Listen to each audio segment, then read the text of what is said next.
Hello everyone. बेटा देखिए, आज हम आगे कंटिन्यू करते हैं अपनी इशू ऑफ शेयर्स की एमसीक्यू क्वेश्चंस के साथ। हमने पहले इशू ऑफ शेयर्स के कुछ क्वेश्चंस किए थे, अब मैं वही क्वेश्चंस आपको आगे कंटिन्यू करा रहा हूँ इशू ऑफ शेयर्स के। आई थिंक हम 50 तक कर चुके थे, तो उसके आगे अब कंटिन्यू कर रहे हैं।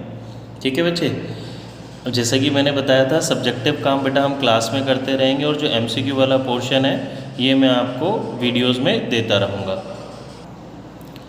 बच्चे ये वीडियोस ना स्पेशली टाइम निकाल के बड़ा एफर्ट करके सेपरेटली आपकी क्लास के अलावा अलग से टाइम से बनाई जा रही हैं। तो I request to all of you, please अपने फ्रेंड के साथ शेयर कीजिए, हर वीडियो को लाइक ज़रूर कीजिए, और अगर आपने हमारे चैनल को सब्सक्राइब नहीं किया है तो बेटा वो ज़रूर कीजिए। और आपको कुछ भी इसमें लगता है कि कुछ हमें और मॉडिफिकेशन की ज़रूरत है, जितना मैं टाइम टू टाइम इसमें मॉडिफिकेशन करता रहूँगा, और आपको जो भी चीज़ लगती है कुछ, तो वो मुझे आप अपडेट करते रहें कि सर इससे हमारी वीडियोस और बेटर हो सकती हैं। चलिए लेट्स स्टार्ट। देखिए बच्चे, question number 51, excess value of net assets over purchase consideration at the time of purchase of a business is. ध्यान से समझेंगे बच्चे, शेयर टॉपिक में ये वो वाला हमारा क्वेश्चन हो गया वेंडर वाला, जिसको हमने पढ़ा था issue of shares for consideration other than cash. मतलब हमारी कंपनी शेयर्स इशू कर रही है, बट जो कंसीडरेशन है वो कैश के अलावा कुछ और, दैट मीन्स जब हम एसेट्स लेते हैं। तो अब ये क्या कह रहा है, excess value of net assets over purchase consideration at the time of purchase. मतलब एक्सेस वैल्यू है, एसेट्स की जो वैल्यू है वो ज़्यादा है over purchase consideration. That means अगर मैं आपको लिख के समझाऊँ तो बच्चे, जो हमारी इसकी स्टैंडर्ड एंट्री हम पढ़ते थे वो क्या होती थी, sundry assets account debit to vendor, ये एंट्री होती थी बच्चे हमारी। अब हमें वो क्या कह रहा है कि ये जो एसेट्स की, यहाँ पे देखिए मैं आपको बताऊँ हम क्या लिखते थे, परचेज कंसीडरेशन, यहाँ पे हम क्या लिखते थे बच्चे, एसेट्स की वैल्यू। क्वेश्चन में बोला गया excess value of net assets over purchase consideration, मतलब नेट एसेट्स का मतलब हो गया एसेट्स माइनस लाइबिलिटीज़। अगर सपोज ये हमारी एसेट्स 100 रुपीज़ की हैं और जो मेरी परचेज कंसिडरेशन है वो 90 रुपीज़ है, दैट मीन्स एसेट्स एक्सेस हैं। तो जो डिफरेंस है बच्चे वो कहाँ ट्रांसफ़र करते थे हम, कैपिटल रिजर्व में। कौन से साइड, क्रेडिट साइड। ठीक है, तो आइए ऑप्शन पढ़ते हैं। ऑप्शन है हमारे पास credited to capital reserve, debited to goodwill account, credited to general reserve account, credited to vendor account. तो बच्चे हमारा आंसर क्या हो जाएगा, option number A, credited to capital reserve. इसका अपोजिट भी मैं आपको साथ साथ करा देता हूँ बच्चे। अगर मेरी एसेट्स की वैल्यू कम होगी तो डिफरेंस क्या करते हैं हम, डेबिट कर देते हैं किसको, गुडविल अकाउंट को। ठीक है, नेक्स्ट क्वेश्चन पे आते हैं। देखिए क्वेश्चन नंबर 52 क्या कहता है, if vendors are issued fully paid shares of ₹1,25,000 in consideration of net assets, ठीक है 150, the balance of 25,000 will be credited to. देखिए बच्चे, इस क्वेश्चन में क्या कह रहा है वो, वेंडर्स को आप शेयर्स दे रहे हैं 1,25,000 के, जबकि नेट एसेट्स आप कितने की ले रहे हैं, 150 की। मतलब एसेट्स है 1,50,000 और जो आप शेयर्स दे रहे हो वो दे रहे हो 1,25,000 के। तो जो 25,000 का डिफरेंस है वो किस में ट्रांसफ़र होता है बच्चे, सिक्योरिटीज़ प्रीमियम में। ठीक है, देखो अगर किसी स्टूडेंट को डाउट है तो याद करें हमने इसकी एंट्री क्या पढ़ी थी। पहला तो अभी हमने ये करा sundry assets debit to vendor, फिर नेक्स्ट एंट्री जो होती थी बच्चे हमारी शेयर्स देने की, वो क्या होती थी, vendor debit to share capital to securities premium. मतलब नेट एसेट्स मेरी 150 की थी, तो मैंने जो वेंडर को ये 150 देना है, शेयर्स में दे रहा हूँ 1,25,000 के, तो डिफरेंस 25,000 किस में ट्रांसफ़र हो जाएगा बच्चे, मेरा कैपिटल रिजर्व में। ठीक है, आगे आते हैं। Issue of shares at a higher price than its face value is called, ये तो बहुत सिंपल है बच्चे, क्या हो गया हमारा, issue at premium. On issue of shares premium is, profit है, रेवेन्यू रिसीप्ट है, इनकम है, ये कैपिटल प्रॉफिट है। तो बच्चे वही क्या होता है हमारा कैपिटल प्रॉफिट, बिकॉज ये रूटीन नेचर की हमारी इनकम नहीं होता।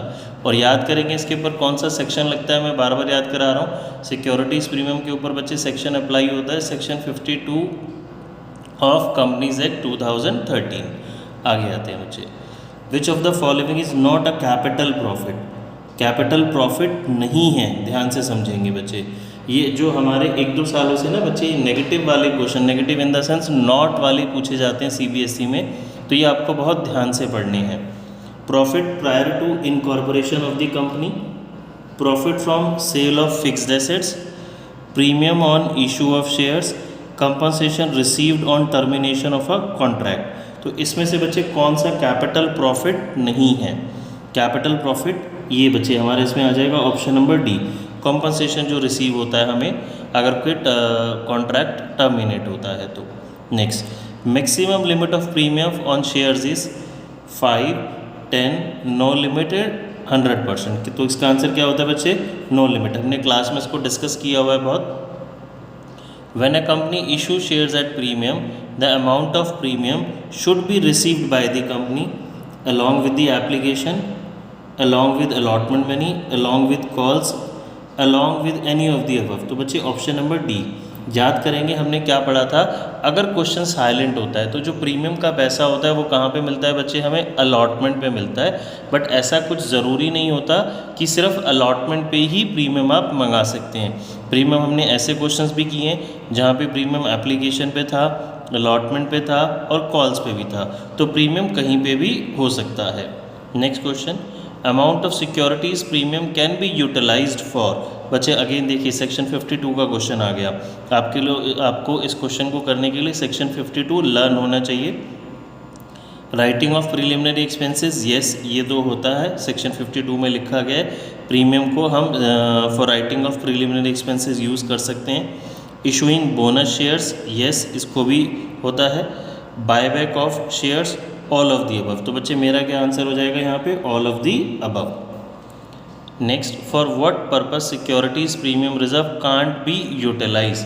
किस लिए यूज़ नहीं कर सकते? देखिए इसका जस्ट अपोजिट हो गया। यहाँ पे पूछ रहा है किस पर्पस के लिए यूज़ कर सकते हो, यहाँ पे कह रहा है किन पर्पस के लिए आप यूज़ नहीं कर सकते। तो first, amortisation of preliminary expenses, ये तो कर सकते हैं, इसके लिए हम यूज़। आगे प्रोसीड करते हैं। Distribution of dividend, issue off fully paid bonus shares, buyback of on shares. तो बच्चे प्रीमियम के पैसे का यूज़ डिस्ट्रीब्यूशन ऑफ डिविडेंड के लिए नहीं किया जा सकता। अगर आपने सेक्शन 52 पढ़ा है तो आपको पता चल जाएगा, उसके अंदर ये कहीं पे भी डिविडेंड वाला पॉइंट नहीं है। देखिए बच्चे next question, which of the following is not a purpose for which securities premium amount can be used. Security premium के पैसे को किस पर्पस के लिए यूज़ नहीं किया जा सकता? देखिए अगेन तीसरा क्वेश्चन बन गया हमारा सेक्शन 52 के ऊपर, तो ध्यान से पढ़ते हैं। Issuing fully paid bonus shares के लिए यूज़ किया जा सकता है, yes. Issuing partly paid up bonus, बच्चे अंडरलाइन करेंगे। देखिए दो तरह का बोनस हो गया है, एक फुल्ली पेड अप है और एक ये पार्टली पेड अप है। राइटिंग ऑफ प्रिलिमिनरी एक्सपेंसेस के लिए यूज़ किया जा सकता है। इन purchasing its own share, buyback के लिए यूज़ किया जा सकता है। तो बच्चे अगर आप ध्यान से देखेंगे तो पार्टली पेड अप बोनस देने के लिए सिक्योरिटीज़ प्रीमियम को यूज़ नहीं किया जा सकता।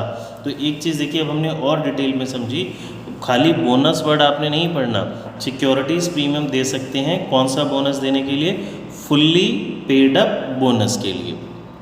Next point, premium on issue of share should be shown on the asset side of balance sheet, on equity and liability side of balance sheet, in profit and loss statement, none of the above। बच्चे देखिए इसके लिए हमने ये जो analysis वाली book के first chapter के अंदर भी ये वाला पॉइंट है और इशू ऑफ शेयर्स यहाँ पे भी है। सिक्योरिटीज़ प्रीमियम बच्चे हमने क्या पढ़ा? हमारी इक्विटी और लाइबिलिटी साइड के अंदर आता है, रिजर्व्स एंड सरप्लस की हेडिंग के अंदर। ठीक है, कौन से सब हेड में आता है ये हमारा? रिजर्व्स एंड सरप्लस के अंदर। Next, a company issued 50,000 shares of rupees 20 each at 5% premium. Rupees 10 were payable on application and balance on allotment. What will be the allotment amount? देखेंगे बच्चों, 20 रुपीज़ का एक शेयर है, 5% प्रीमियम की बात कर रहा है। ठीक है, तो जो मेरा 5% प्रीमियम हो गया, 20 रुपीज़ की वैल्यू है, तो वो कितना हो गया बच्चे? 1। तो मेरा टोटल हो गया जी 21 रुपीज़। 10 रुपीज़ एप्लीकेशन के ऊपर है, तो अलॉटमेंट पे कितना बैलेंस रह जाएगा? 11। तो अब मुझे बताना है जी अलॉटमेंट कितने की मिलेगी? बहुत ही सिंपल सा क्वेश्चन है। नंबर ऑफ़ शेयर्स कितने हैं? 50,000। तो 50,000 इंटू 11, तो मेरा आंसर क्या हो जाएगा बच्चे? 5,50,000। ठीक है। Next question, interest on calls in arrear is charge according to table F. बच्चे देखिए ये मैं आपको बता देता हूँ, वैसे तो जो interest on calls in arrear और कॉल्स इन एडवांस है ये हमारे सिलेबस में नहीं है, बट फिर भी इस बुक के अंदर है तो मैं आपको बता देता हूँ, वैसे आना नहीं चाहिए। Interest on calls in arrear, ये होता है बच्चे हमारा 10% पर एनम, और interest on calls in advance, याद रखेंगे ये हमारा होता है 12% पर एनम।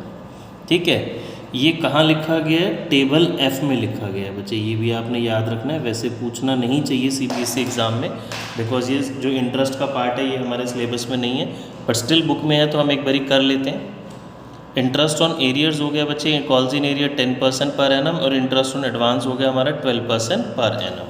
तो अब देखते हैं जी इस क्वेश्चन में क्या कह रहा है वो। Interest on calls in arrear is charge according to table F at 10% per annum. Amount of calls in arrear is shown in the balance sheet. बच्चे इसके लिए आप सभी को जो बैलेंस शीट है वो अच्छे से पढ़ी होनी चाहिए आपने इशू ऑफ शेयर चैप्टर की। तो जो हमारा कॉल्स इन एरियर होता है इसको हम कहाँ शो करते हैं? देखिए, as deduction from issued capital, as deduction from subscribe capital, as addition to subscribe capital, और ऑन दी एसेट साइड। तो इसका आंसर है बच्चे point number B, as deduction from subscribed capital. ठीक है, next question. As per table F the company is required to pay dash interest on the amount on calls in advance. बच्चे अभी हमने करा था टेबल एफ के according जो हमारा कॉल्स इन एडवांस है वो कितना होता है? Interest on calls in advance 12% पर annum. Amount of calls in advance is, calls in advance को क्या होता है बच्चे? क्या शेयर कैपिटल में ऐड करते हैं, deducted from share capital, shown on the asset side, shown on the equity and liability side. तो बच्चे इसका आंसर हो गया हमारा डी। हमने क्लास में करा था कॉल्स इन एडवांस हमारी क्या होता है बच्चे? लायबिलिटीज़ होता है। Next question. First call amount receive in advance from share holders before it is actually called up by the directors is. दोबारा पढ़ते हैं। First call money receive in advance, बच्चे मुझे एडवांस में मिली है, from the share holders before it is actually called up by the directors is. Options पढ़ते हैं अभी। हाँ जी, देखिए हमारे पास ऑप्शंस हैं। Debited to calls in advance account, credited to share allotment account, debited to first call account, credited to calls in advance account. बच्चे तो इसका आंसर क्या होना चाहिए? पॉइंट नंबर डी, क्रेडिट कर दिया जाता है कॉल्स इन एडवांस में जो पैसा हमें एडवांस में मिलता है। हमने मंगाया नहीं है बट पैसा हमें पहले ही मिल गया। Next question.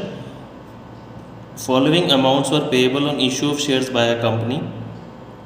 ₹3 on application, 3 on allotment, 2 on first call, 2 on final call.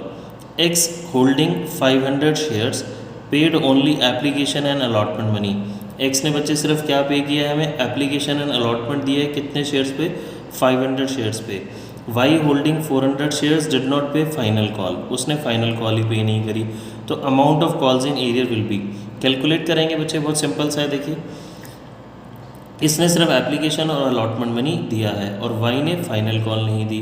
तो अगर हम देखें, देखिए जी, 500 शेयर्स के ऊपर आपको एप्लीकेशन, अलॉटमेंट, फर्स्ट कॉल और फाइनल कॉल, अगर हम इसको लिखते हैं, ये 2 स्टेप्स मिल गए, ये 2 स्टेप्स नहीं मिले। 400 शेयर्स के ऊपर सिर्फ हमें क्या नहीं मिली? Calls in arrear. अब सेम क्वेश्चन बच्चे अगर आप ऐसे करेंगे तो आप इसमें दोनों चीज़ें आपसे एग्जाम में पूछ सकते हैं और दोनों चीज़ें इजीली कैलकुलेट कर सकते हैं। देखिए, ये पोर्शन तो मुझे मिल गया, अगर मुझसे